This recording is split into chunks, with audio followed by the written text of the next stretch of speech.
India moved up two numbers on the list of countries most affected by the coronavirus pandemic on Sunday as the cases reached 1.9 lakh.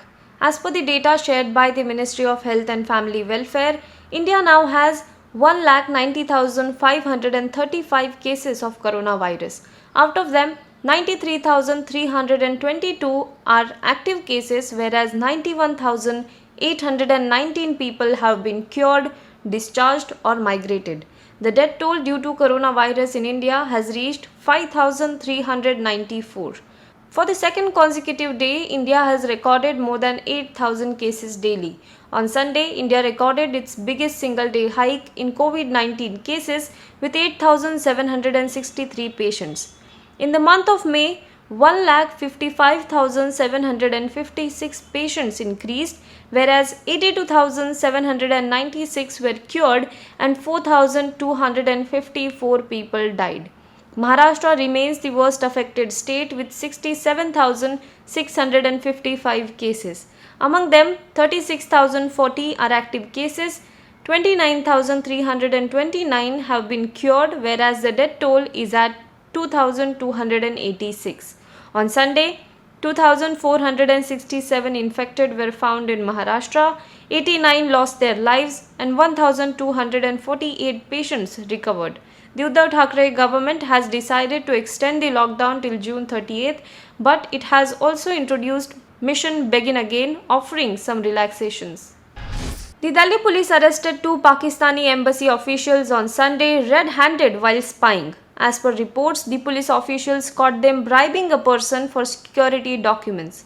Both the spies work as visa assistants at the embassy. Upon being caught spying for ISI, they tried to prove themselves to be Indian citizens. They even had fake Aadhaar cards, Indian currency, and iPhones. India will take persona non grata action against them under the diplomatic protocol.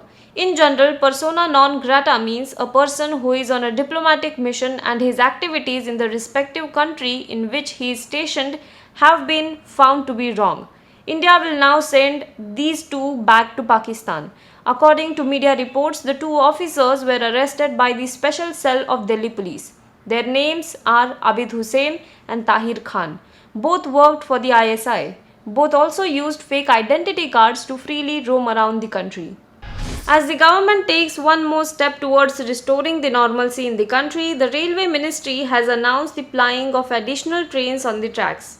200 new trains will be run in addition to the Shramik special trains and other special trains started in the month of May. These trains will start plying from today onwards. Booking for these trains had started from May 21. As per the Railway Ministry statement, all the seats in all these trains are full. There is also a long waiting list. According to the railway, about 26 lakh tickets have been booked in special trains till 38 June. On the first day, 1,45,000 passengers will travel on the train. According to the new guidelines, ticket can now be booked 120 days in advance on special trains. Earlier, the railway had reduced the ticket booking deadline to 30 days in lockdown. Under the new system, tickets will now be available from the quota immediately. Police fired tear gas outside the White House late on Sunday night as major US cities were put under curfew to suppress rioting as anti-racism protesters again took to the streets to voice fury at police brutality. With the Trump administration branding instigators of 6 nights of rioting as domestic terrorists, there were more confrontations between protesters and police and fresh outbreaks of looting. Violent clashes erupted repeatedly in a small park next to the White House, with authorities using tear gas, pepper spray, and flashbang grenades to disperse the crowds who lit several large fires and damaged the property. Local US leaders appealed to the citizens to give a constructive outlet to their rage over the death of an unarmed black man in Minneapolis, while nighttime curfews were imposed in cities including Washington, Los Angeles, and Houston. As protesters gathered outside the White House on Friday night in Washington, D.C., US President Donald Trump was briefly taken to the underground bunker for a period of time, according to a White House official and a law enforcement source. The president was there for a little under an hour before being brought upstairs. It is unclear if First Lady Melania Trump and Baron Trump were also taken down with him. Trump praised the Secret Service the next day for its handling of the protest outside the White House on Friday night in the wake of George Floyd's death last week in Minneapolis.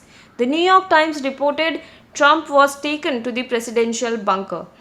On Saturday, only hours after the protest outside the White House had ended, Trump declared himself as safe and he lashed out at the city's Democratic mayor and raised the prospect of his supporters gathering in place that night in what would amount to be a counter-protest.